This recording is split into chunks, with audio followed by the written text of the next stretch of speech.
Everyone, welcome back to my YouTube channel. And guys, आज की video में हम क्लास 10 की इकोनॉमिक्स का chapter number 4 which is globalization को कंप्लीट करने वाला है। तो सबसे पहले देखते हैं ग्लोबलाइजेशन होता क्या है। तो ग्लोबलाइजेशन वो प्रोसेस होता है जिसमें एक कंट्रीज का दूसरे कंट्रीज के साथ में कनेक्शन, एकता, इंटीग्रेशन, ये सारी चीजें इंक्रीज होती है, तो हमारा ग्लोबलाइजेशन कहलाता है। अब ये कनेक्शन इंक्रीज कैसे होगा? तो ये ट्रेड की मदद से, जैसे कि इंपोर्ट या फिर गुड्स को एक्सपोर्ट करके, ओके, और इन्वेस्टमेंट के थ्रू, टेक्नोलॉजी के थ्रू, ये सारी फैक्टर्स है हमारे ग्लोबलाइजेशन के। एक इंपॉर्टेंट फैक्टर अगर हम बात करें विच इज एमएनसीज। एमएनसीज क्या होती है? मल्टीनेशनल कॉर्पोरेशन होती है।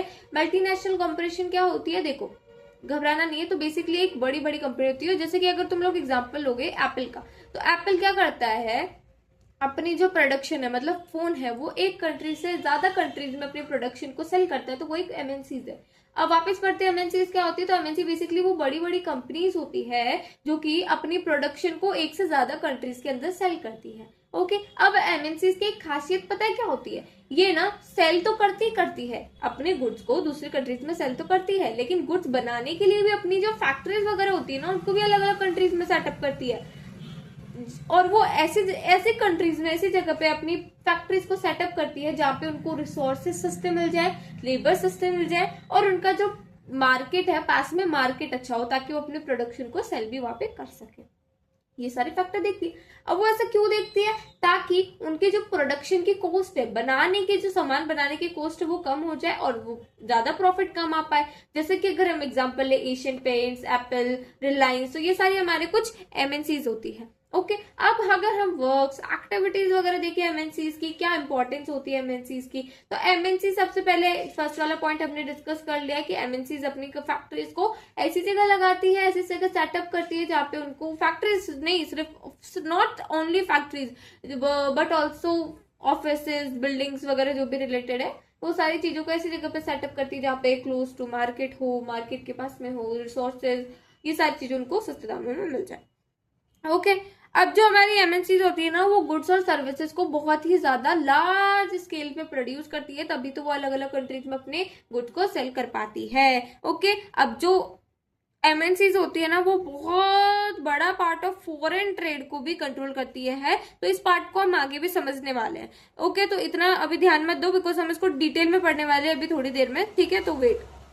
अब देखो, ये जो एमएनसीज होती है उसमें सिर्फ गुड्स की ट्रेड नहीं होती, सिर्फ सामान नहीं एक्सचेंज होते हैं, इसमें सर्विसेज भी होती है, मतलब सर्विसेज भी ये प्रोवाइड करते हैं। तो हमारे जो एमएनसीज होते हैं, देखा जाए तो वो ग्लोबलाइजेशन के प्रोसेस में बहुत ही ज्यादा इंपॉर्टेंट रोल प्ले करते हैं।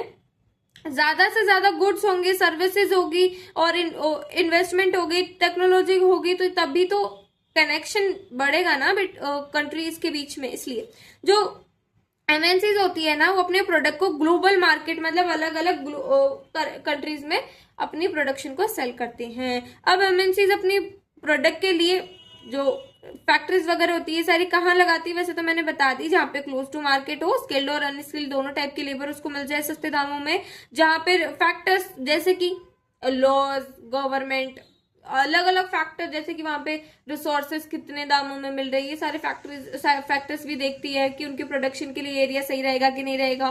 फेवरेबल गवर्नमेंट पॉलिसीज, मतलब वहां पे टैक्स बैरियर नहीं हो। अब ये क्या होता है, ये हम थोड़ी देर में पढ़ने वाले हैं, तो इसको बस अब ये देखो कि गवर्नमेंट की पॉलिसीज जहां पे बढ़िया रहेगी ना, वहां पे एमएनसी ज्यादा अपॉर्चुनिटी मिलेगी। मतलब बेसिकली ऐसे कंट्रीज में जहां पे गवर्नमेंट एमएनसीज को सपोर्ट कर रही हो ना, उस जगह पे एमएनसीज अपनी प्रोडक्शन के लिए फैक्ट्रीज, ऑफिस ज्यादा सेटअप करेगी। ओके, अब देखना आगे हमारा पॉइंट है, the goods and services are produce globally, as a result production is organize in increasingly complex way. अब देखो, क्योंकि जो सर्विसेज और जो गुड्स होते हैं ना, वो अलग अलग कंट्रीज में होते हैं, तो उसका थोड़ा जो प्रोडक्शन का जो है ना, वो थोड़ा कॉम्प्लेक्स वे में होता है, मतलब प्रोडक्शन बहुत ज्यादा कॉम्प्लेक्स वे में होता है। जैसे कि अगर हम एग्जांपल ले, तो चाइना में हम जैसे कि चाइना में हमें चीप मैन्युफैक्चरिंग की कॉस्ट बहुत कम होती है। इंडिया का देखा जाए तो वहाँ पे स्किल्ड इंजीनियर मिल जाते हैं, और कस्टमर केयर की सर्विस भी बहुत अच्छी है। मैक्सिको की बात करें तो वहाँ पे बिग मार्केट और क्लोज टू मार्केट होता है, तो ऐसी जगह पे वो ज्यादा अपनी प्रोडक्शन को, मतलब वो अपनी फैक्ट्रीज को सेटअप करते हैं। ओके, तो इंटरलिंकिंग प्रोडक्शन अक्रॉस कंट्रीज मतलब क्या होता है, जो एमएनसीज होती है ना वो जो अलग अलग कंट्रीज है ना उनकी प्रोडक्शन को जोड़ के रखती है। कैसे जोड़ के रखती है, तो देखो एमएनसीज क्या करती है, किसी भी कंट्री में जाती है तो वो उधर के लोकल कंपनीज के साथ में या तो उन लोकल कंपनीज को खरीद लेती है या फिर पार्टनरशिप में ले लेती है। तो अगर सबसे पहला हम पॉइंट देखें तो पार्टनरशिप में, अब मैं देखो ध्यान से समझना है point because it is important. तो एमएनसीज क्या करती है, एमएनसीज क्या करती है, लोकल्स किसी भी कंट्री में जाती है तो वहां पे लोकल्स के साथ में, वहां के लोकल्स के साथ में वो क्या करती है, पार्टनरशिप में मतलब खरीद लेती है, आधा उस कंपनी को खरीद लेती है। वो बोलती है कि हाँ हम आपको इतना पैसे दे रहे हैं, तो अपन क्या करते हैं पार्टनरशिप में काम कर लेते हैं, आधा ओनरशिप आपके पास रहेगा, आधा ओनरशिप हमारे पास में रहेगा। ओके, तो वो ऐसा खरीद लेती है कंट्रीज की लोकल्स कंपनीज को। जैसे कि अगर हम एक वेरी गुड एग्जाम्पल है मारुति सुजुकी, जो कि एक इंडिया की कंपनी थी, जो कि जापान की एक एमएनसी कंपनी ने उसको हाफ पार्टनरशिप में ले लिया। ओके ओके, एमएनसी प्रोवाइड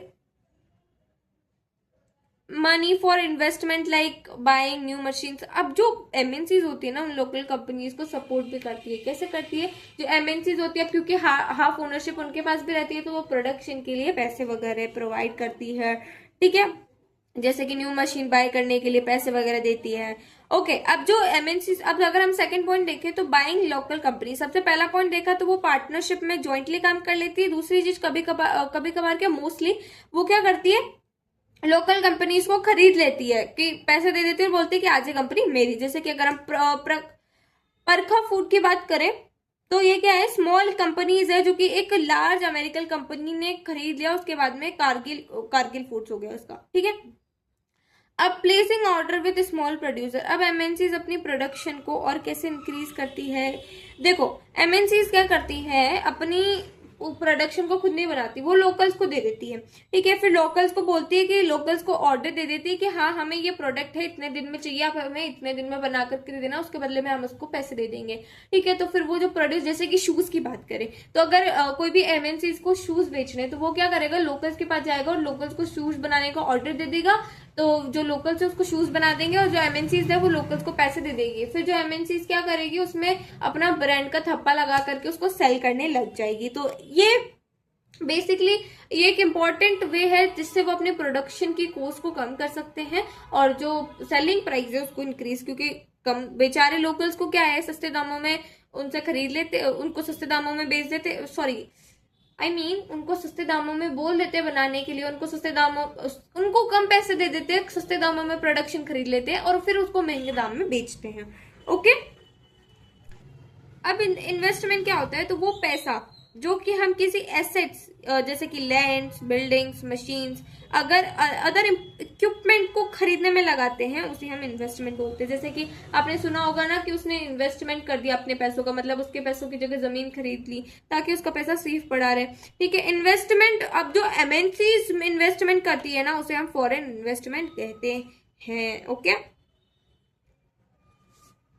अब फॉरेन ट्रेड क्या होता है, फॉरेन इन्वेस्टमेंट तो हमने समझ लिया, फॉरेन ट्रेड क्या होता है। तो फॉरेन ट्रेड क्या होता है, अब ट्रेड मतलब तो हमें पता है exchange of goods and services with other countries. Okay, foreign trade क्या होता है, गुड्स और सर्विसेज का एक्सचेंज होना अदर नेशंस के बीच में। ओके, ट्रेड्स एंड अब जो फॉरेन ट्रेड होता है ना, मतलब यही अलग अलग कंट्रीज के बीच में imports and exports of goods वगैरह। अगर हम एक सबसे प्यारा एग्जांपल देखें तो अगर आप मार्केट में जाओगे बच्चों के लिए खिलौना खरीदने तो आप देखोगे सब जगह मेड इन चाइना लिखा है, मतलब वो जो प्रोडक्ट है वो चाइना में बना है और वो इंडिया में एक्सपोर्ट किया गया है ट्रेड के थ्रू। ठीक है, तो वो इंडिया में एक्सपोर्ट हुआ है। ओके, अब इससे क्या होगा, मान लो अब देखना, अब जब जो चाइना थी वो अपने सामानों को इंडिया में नहीं बेच रही थी, ठीक है, उससे पहले क्या कर रहे थे, जो इंडियन लोग थे ना वो अपने लिए कोई टॉयज वगैरह बना रहे होंगे इंडियन टाइप्स के। ठीक है, लेकिन जैसे ही चाइना ने कदम रखा ना, जैसे ही चाइना का फॉरेन ट्रेड हुआ तो चाइना ने अपने गुड्स को एक्सपोर्ट करना चालू कर दिया। अब जब मार्केट में लोगों के पास में अलग अलग चीजें दिखी कि हाँ उनके पास में बहुत सारे ऑप्शंस हो गए, ठीक है, अब क्योंकि बहुत सारे प्रोडक्ट्स हो गए तो वो देखेंगे यार हाँ चाइना के प्रोडक्ट ज्यादा अट्रैक्टिव लगते हैं, क्योंकि अब इतने सालों से इंडियन चल रहा था ना, तो वो बोर हो गए थे ऑफकोर्स इस चीज से, तो वो चाइना का खरीदने लग गए। अब इससे क्या हुआ, जो इंडिया के टॉयज की जो रेट थी ना, मतलब जो बायर्स वगैरह जो बनाए थे वो बहुत ही ज्यादा कम हो गए, बहुत कम लोग खरीदने लग गए इंडियन सामान, और सबसे ज्यादा लोग मेड इन चाइना के प्रोडक्ट्स को खरीदने लग गए। ठीक है, इससे क्या हुआ, जो जो लोग थे जो ये इंडियन टॉयज वगैरह बनाने थे उनका तो काम खत्म हो गया। ठीक है, उनके लिए तो बहुत ज्यादा बुरी हुई ना। तो ये बेसिकली फॉरेन ट्रेड मैंने आपको समझा दिया। तो फॉरेन ट्रेड क्या होता है, गुड्स का एक्सचेंज, गुड्स और सर्विसेज का एक्सचेंज बिटवीन कंट्रीज। तो ये प्रोड्यूसर्स के लिए एक अपॉर्चुनिटी क्रिएट करती है। जैसे कि अगर हम एग्जाम्पल ले चाइना की कंपनीज का, तो जो चाइना की कंपनीज थी अगर हम उनके पॉइंट ऑफ व्यू से देखें तो इनको तो एक अपॉर्चुनिटी मिल गई ना कि हाँ हम हमारे प्रोडक्शन को हमारी कंट्री के अलावा दूसरी कंट्री में भी बेच रहे हैं, तो हमें और ज्यादा पैसा आएगा ना। तो इसलिए तो ये क्या करती है, अपॉर्चुनिटी प्रोवाइड करती है प्रोड्यूसर्स के लिए, प्रोड्यूसर जो कि सामान प्रोड्यूस करते हैं। ओके, ताकि जो अपना डोमेस्टिक मार्केट है अपना, जहाँ पे वो रेगुलरली सामान वगैरह बेचते हैं, उससे बाहर निकलने में। ओके,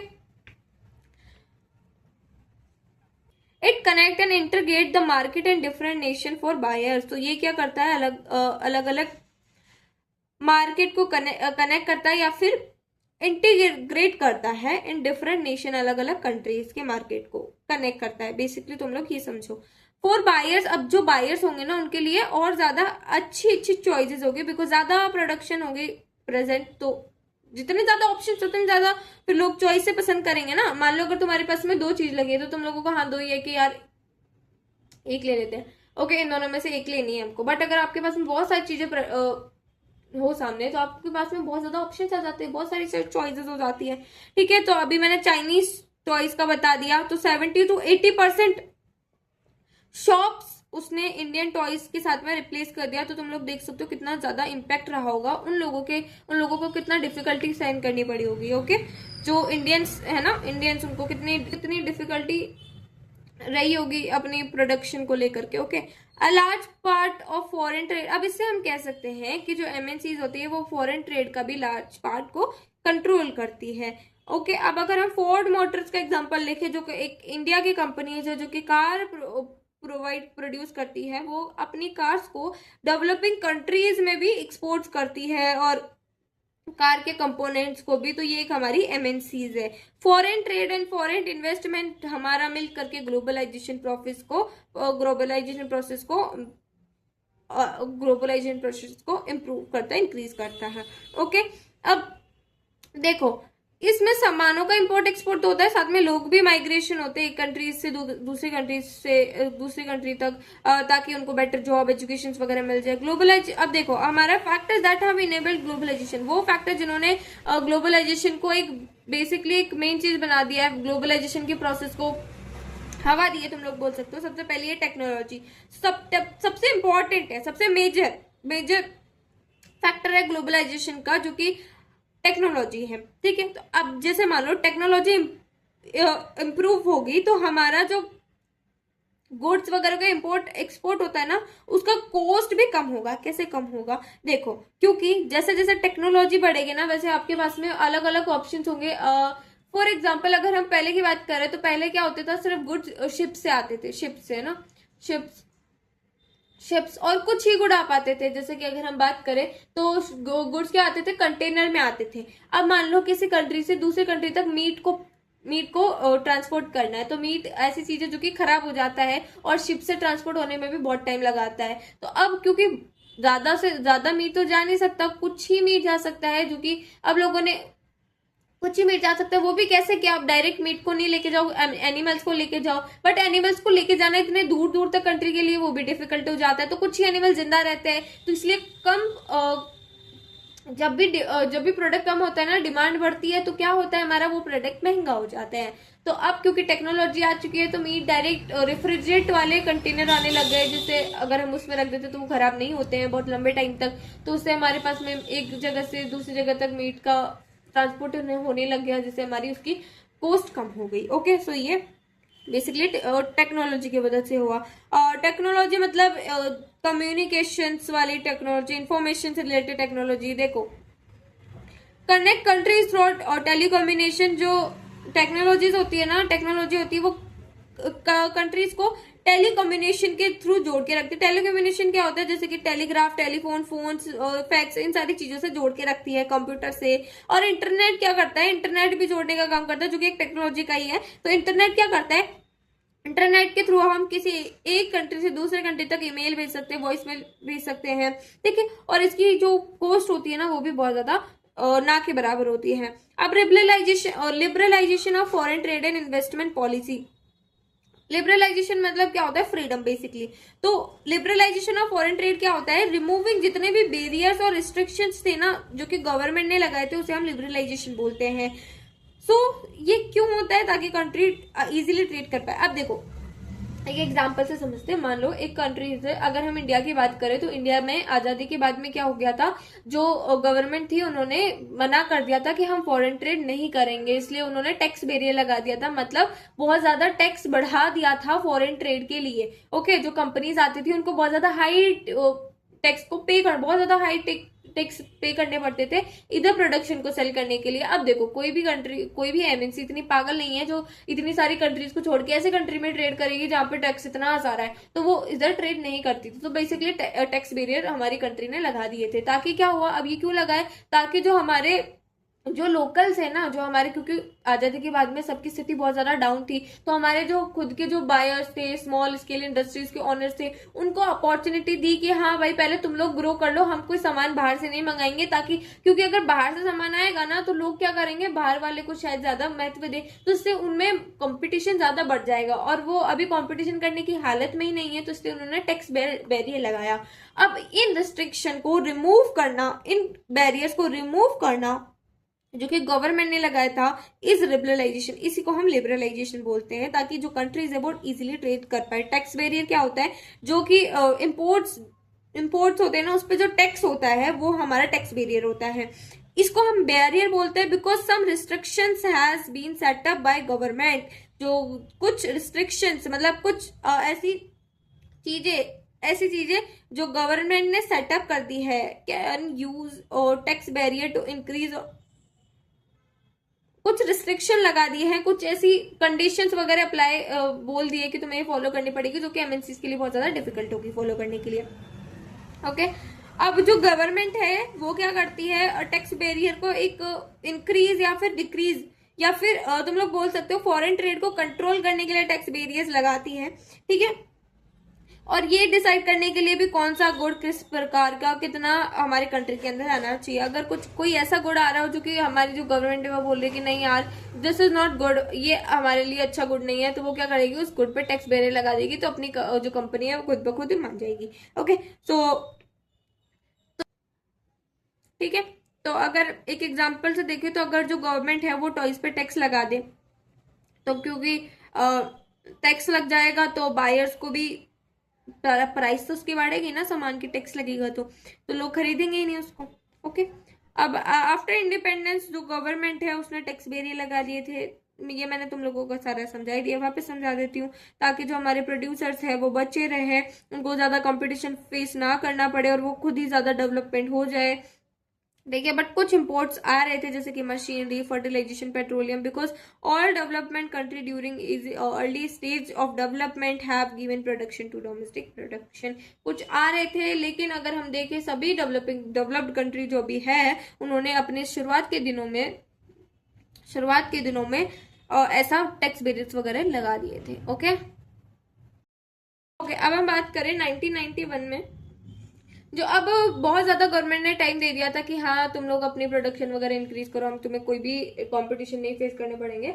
बट उसके बाद में 1991 के अराउंड जो गवर्नमेंट थी उन्होंने टैक्स बैरियर हटा दी। उन्होंने बोला कि हाँ अब तुम्हारा टाइम आ चुका है, हमने तुम्हें रेडी कर दिया, अब तुम कम्पीट करो, ताकि जो परफॉर्मेंस है तुम्हारी इंक्रीज हो। अगर कंपटीशन इंक्रीज करेगा, जो प्रोड्यूसर होगा वो सोचेगा कि हाँ यार मार्केट में ऑलरेडी कंपटीशन है, तो मेरे को भी अपने सामानों को कुछ अलग करना पड़ेगा। तो लोग अलग अलग चीजें करेंगे, जिससे कि बायर्स को भी बहुत ज्यादा फायदा रहेगा, अलग अलग चॉइसेस होगी उनके पास में। तो बेसिकली ये सारी इंपॉर्टेंट चीज है। अब वर्ल्ड ट्रेड ऑर्गेनाइजेशन क्या होता है, ये एक इंटरनेशनल ऑर्गेनाइजेशन होती है जिसका एम क्या होता है, लिबरलाइज इंटरनेशनल ट्रेड, ताकि जो इंटरनेशनल ट्रेड है ना वो फ्रीडम से हो जाए। मतलब बेसिकली ट्रेड के सिस्टम को इजी बनाने के लिए ये ऑर्गेनाइजेशन है, ठीक है। Started at the initiative of the developed countries. तो बेसिकली ये जो वर्ल्ड ट्रेड ऑर्गेनाइजेशन है ना, वो डेवलप कंट्रीज के कुछ लोगों द्वारा चलाई गई थी। WTO rules and regulation establish करता है इंटरनेशनल ट्रेड पे, एंड ये देखता है कि जो रूल्स मैंने बनाए हैं वो सब लोग फॉलो तो कर रहे हैं ना। About 160 countries of the world are currently member of WTO। 106 countries of the world are currently members of the WTO। इसका ऑब्जेक्टिव क्या होता है, ताकि ये फ्री ट्रेड को प्रमोट कर सके और ट्रेड बैरियर्स को रिमूव कर सके और रिड्यूस कर सके। इसका मेन काम है ट्रेड को बढ़ाना।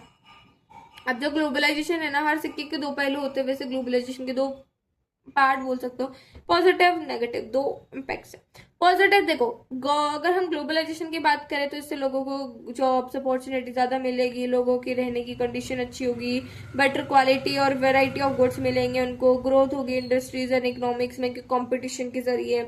ओके, और न्यू टेक्नोलॉजी आएगी, फॉरेन इन्वेस्टमेंट इंक्रीज होगा, बायर्स के लिए और ज्यादा चॉइस, बेटर प्रोडक्ट्स होंगे, हाई लिविंग स्टैंडर्ड्स होगी। पॉजिटिव तो ये हो गए। अब कुछ नेगेटिव्स भी है, जैसे कि जब भी कंपटीशन बढ़ेगा तो जो स्मॉल प्रोड्यूसर थे वो क्या करेंगे, कंपटीशन फेस नहीं कर पाएंगे और जॉब छोड़ देंगे। जॉब इनसिक्योरिटी आ गई कुछ सेक्टर्स में, ठीक है। Unequal distribution of benefits, dependence on foreign companies हो गई, क्योंकि अब कुछ ऐसे प्रोडक्ट्स है जिसपे जिनके लिए हम फॉरेन कंट्रीज पे डिपेंड हो चुके हैं, ठीक है। एक्सप्लोटेशन ऑफ वर्कर्स, तो MNCs क्या होती है, MNCs क्या करती है, जो वर्कर्स है उनको लो सस्ते दामों में रख लेती है। इससे जो वर्कर्स है उनके लिए तो नुकसान ही हो रहा है ना, इसलिए। तो ये सारे हमारे नेगेटिव हैं। अब देखो हमारे जो कंट्रीज है, जो अलग अलग कंट्रीज है, वो MNCs कंट्रीज को चाहती है कि वो उनकी कंट्रीज में आए, बिकॉज पॉजिटिव पार्ट देखा ना उन सारी चीजों की वजह से। नेगेटिव को इतना किसी ने ध्यान नहीं दिया, बट पॉजिटिव सब लोगों ने ध्यान दिया। तो वो चाहती है कि MNCs सेटअप हो, तो उनके लिए उनको MNCs को कुछ ऐसी चीजें प्रोवाइड करनी पड़ेगी जिससे जो MNCs है वो अट्रैक्ट हो उस कंट्रीज की तरफ। जैसे कि एक SEZ की बात करें तो setup industry zones called spherical economic zones. तो जो हमारी फॉरेन ट्रेड को इन्वेस्ट करने के लिए हमारे जो कंट्रीज है उसमें स्पेशल इकोनॉमिक जोन्स बनने लगे, जो क्या करते हैं, जहाँ पे हमें electricity, water, roads, transportation, storage, education facility सब प्रोवाइड रहती है। कंपनी जो कि ऐसे एरियाज में सेटअप करती है अपनी SEZs में, मतलब स्पेशल इकोनॉमिक जोन्स में अपनी प्रोडक्शन के लिए उसको कंपनीज वगैरह सेटअप करती है, तो उनको ज्यादा टैक्स देने की जरूरत नहीं है, ठीक है। कुछ 5 सालों के लिए, उसके बाद में देना है। ओके, अब गवर्नमेंट अलाउ फ्लेक्सिबिलिटी लेबर। अब जो गवर्नमेंट है उसने सेकंड चीज और कर दी है, क्या कर दी है, उन्होंने बोला है कि फ्लेक्सिबिलिटी ऑफ लेबर, मतलब जो राइट थे ना जो लेबर्स वगैरह को दिए थे कि आपको उनको फिक्स्ड पैसे देने पड़ेंगे, फिक्स इनकम, डेली इनकम इनके फिक्स रहेगी, ठीक है। तो ये सारी जो भी राइट्स दिए थे ना लेबर्स को, वो सारे गवर्नमेंट ने बोल दिया कि आपको, ठीक है, राइट्स में आप थोड़ी फ्लेक्सिबिलिटी दिखा सकते हो। ओके, मतलब आप इन राइट्स को थोड़ा ढील दे सकते हो। ओके, मतलब आपको लेबर्स को इतना ज्यादा वो देने की जरूरत नहीं पड़ेगी अब। ओके, और मतलब पैसे ज्यादा देने की जरूरत नहीं पड़ेगी। जो लेबर्स है उनको अपनी फिक्स्ड जॉब भी नहीं मिलेगी, मतलब एक वो बोलते हैं ना सिक्योर जॉब भी नहीं मिलेगी उनको। अब वो कभी भी हट सकते हैं अपनी जॉब से, कभी भी लग सकते हैं। तो ये सारी चीजें होगी। ओके, तो देख लिया, ये नेगेटिव पार्ट्स भी हैं हमारे ग्लोबलाइजेशन के। अब एक चीज ध्यान रखना, जो ग्लोबलाइजेशन है वो सिर्फ एजुकेटेड, स्किल्ड और रिच लोगों के लिए बेनिफिट है, लोकल्स लोगों के लिए नहीं है, बिकॉज उनको they have to compete very hard, they have to face very tough competition, that is why they are not able to face such type of competitions, and फिर वो खत्म हो जाती है। मतलब वो जो छोटी छोटी कंपनीज होती है, स्मॉल स्केल इंडस्ट्रीज वगैरह होती है, वो अपने जॉब, मतलब वो इंडस्ट्रीज वगैरह को छोड़ देती है कि भाई हम नहीं कर सकते, हम नहीं इतना कंपटीशन फेस कर सकते। अब फेयर ग्लोबलाइजेशन क्या होता है, यही ग्लोबलाइजेशन का प्रोसेस अगर हमारे सही तरीके से, एकदम फेयर तरीके से हो तो हमारा ग्लोबलाइजेशन होता है। तो अभी इस फेयर ग्लोबलाइजेशन करवा कौन सकता है, गवर्नमेंट। तो गवर्नमेंट एक इंपॉर्टेंट रोल प्ले करती है फेयर ग्लोबलाइजेशन में, फेयर ग्लोबलाइजेशन को पॉसिबल बनाने में। जैसे कि उसकी जो पॉलिसीज है ना, must protect the interest not only the rich and powerful but also the people in the country.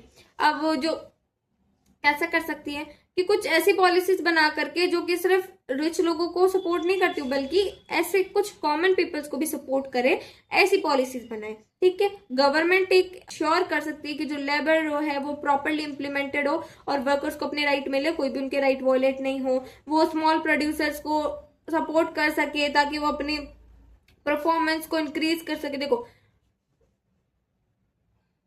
Government को क्या करना चाहिए, जो स्मॉल प्रोड्यूसर है उनको थोड़ा सपोर्ट करना चाहिए ताकि वो कंपटीशन के लायक बन जाए, ताकि वो कंपटीशन करने के लिए स्ट्रांग इनफ हो, ठीक है। गवर्नमेंट ट्रेड और इन्वेस्टमेंट बैरियर टैक्स बैरियर का यूज कर सकती है, ठीक है। वो वर्ल्ड ट्रेड ऑर्गेनाइजेशन से बात कर सकती है ताकि फेयर रूल उसको मिले। It can also align with other development countries and similar interest to fight against the domination of development country in the World Trade Organization. अब जो वर्ल्ड ट्रेड ऑर्गेनाइजेशन है वहां पे कुछ कंट्रीज होती है जिनको डिस्क्रिमिनेशन फेस करना होता है, तो जो कंट्री डिस्क्रिमिनेशन फेस कर रही है वो अलग अलग कंट्रीज के साथ में मिल करके अगर एक स्ट्रॉन्ग वो बोलते हैं ना फाइट करे तो भी उनकी बात सुनी जा सकती है और उनको एक फेयर मिल सकता है, ठीक है। अब जो लोगों ने क्या करा है, इन्फ्लुएंस करा है कुछ इंपॉर्टेंट डिसीजन के ट्रेड से रिलेटेड WTO के अंदर, ठीक है, ट्रेड एंड इन्वेस्टमेंट लेकर से related at the WTO world trade organization. इससे हमें यह पता चलता है कि लोग भी एक इम्पोर्टेंट रोल प्ले कर सकते हैं फेयर ग्लोबलाइजेशन के struggle. Okay guys, that is for today. I hope तुम लोगों को आज की क्लास अच्छी लगी हो। मिलते हैं नेक्स्ट वीडियो में, तब तक के लिए बाय बाय।